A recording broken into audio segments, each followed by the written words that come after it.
Bapak Ibu, kalau kita pastikan bersama bahwa kemungkinan besar hal itu terjadi dan dibutuhkan ya lembaga pengawas pemilu itu masih terpermanen karena masa kerjanya ini berkesinambungan. Kemudian yang kedua, penguatan lembaga pengawas pemilu atau penyelenggara pemilihan KPU di tingkat daerah. Karena dinamika pemilu lokal pasti akan lebih keras dibandingkan di 2024 karena pemilu pilkada selama ini hanya untuk kepala daerah dan nanti akan ditambahkan dengan pemilu untuk memilih DPRD. Dan itu saja akan ada problem tersendiri, terutama kemarin saya di Aceh itu problem tersendiri karena saat ini di Aceh ada dua pengawas pemilunya, pengawas pemilu untuk pilkadanya seperti itu dan pengawas pemilu untuk legislatif dan teksnya sifat teman yang sana yang disamakan, maka akan terjadi problem. Ada dua lembaga pengawas pemilu yang bekerja aktif secara bersamaan dan setelahnya ada satu kampanye yang terjadi di Aceh misalnya digabung antara pemilihan gubernur dan DPRD provinsi, kemudian satu peristiwa politik yang terjadi, maka pelapor akan melapor di dua lembaga pengawas pemilu dan bisa saja terjadi putusan akhir dari pengawas pemilu karena berbeda, satu menyatakan ada pelanggaran, satu menyatakan tidak ada pelanggaran. Nah itu problem tersendiri dan juga bisa saja di provinsi yang lain yang memang perlu ada pemantauan kita terkait. Kemudian Bapak Ibu ya bisa saja dengan dikaitkan dengan putusan Mahkamah Konstitusi tahun 2019 nomor 50 kalau salah menyatakan bahwa pemilu kepala daerah sudah masuk dalam rezim pemilu. Maka dalam konteks ini juga merupakan jadi kewajiban kita bersama mempersiapkan lembaga pengawas pemilu yang tata kelola organisasinya itu dipersiapkan secara modern, secara adaptif terhadap hal-hal yang terjadi.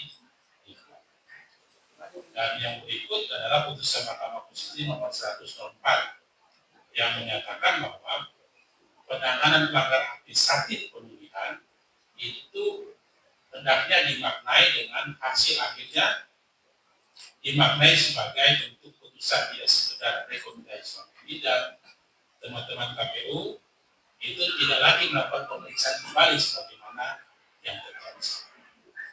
Putusan ini sebenarnya memberikan tanda kepada kita semua bahwa arah transformasi kelembagaan penegakan hukum pemilu, terutama terkait dengan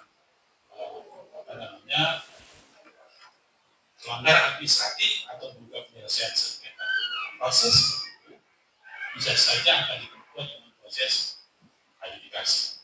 Nah, secara kelembagaan Bawaslu itu harus disiapkan. Pertanyaan yang dasar adalah apakah Bawaslu ini sudah siap menyiapkan sumber daya manusia.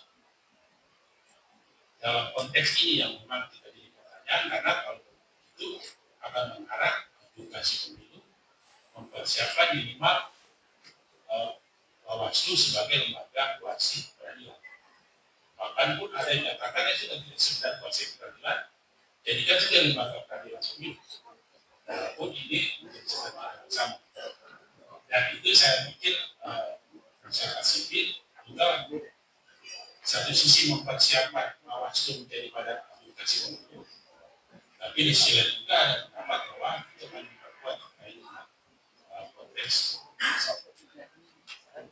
Kemudian yang paling penting juga yang Bapak yang perlu kita antisipasi bersama bahwa terkait dengan konteks pengawasan kita ke depan, terutama kalau terkait dengan penguatan kelembagaan atau penguatan bentuk, persoalan digitalisasi dan dampak kecerdasan yang kita tahu bersama Pak Ibu, persoalan ke depan terkait dengan pengawasan atau pemantauan itu tidak sekedar melihat dari cara pandang di mana mata ini memandang, di mana postur tubuh kita melihat apa yang telah terjadi, tetapi tetapi juga melihat atau merasakan dalam konteks krisis yang terjadi dalam dunia digital, dalam dunia maya, terkait dengan dunia digital yang memang harus kita perhatikan bersama, walaupun kita tidak menafikan bahwa digital itu tidak baik, habis mengarah kepada hal yang positif, tetapi juga harus kita antisipasi sebagai langkah progresif kita untuk mencapai hal-hal yang sangat kita inginkan terkait dengan ini. Terutama Bapak Ibu, ke depan sebenarnya bukan sekedar berbicara pengawasan digital yang nantinya bisa saya berbasiskan AI, tapi juga nanti ada yang namanya berbasiskan pengawasan neuro digital. Kalau kita perhatikan di Bapak ya, AI ini sangat membantu sebagai bagian dari keseharian kita. Sebagai misalnya, bisa saja nanti akan mendeteksi tingkat atau titik rawan yang terjadi sama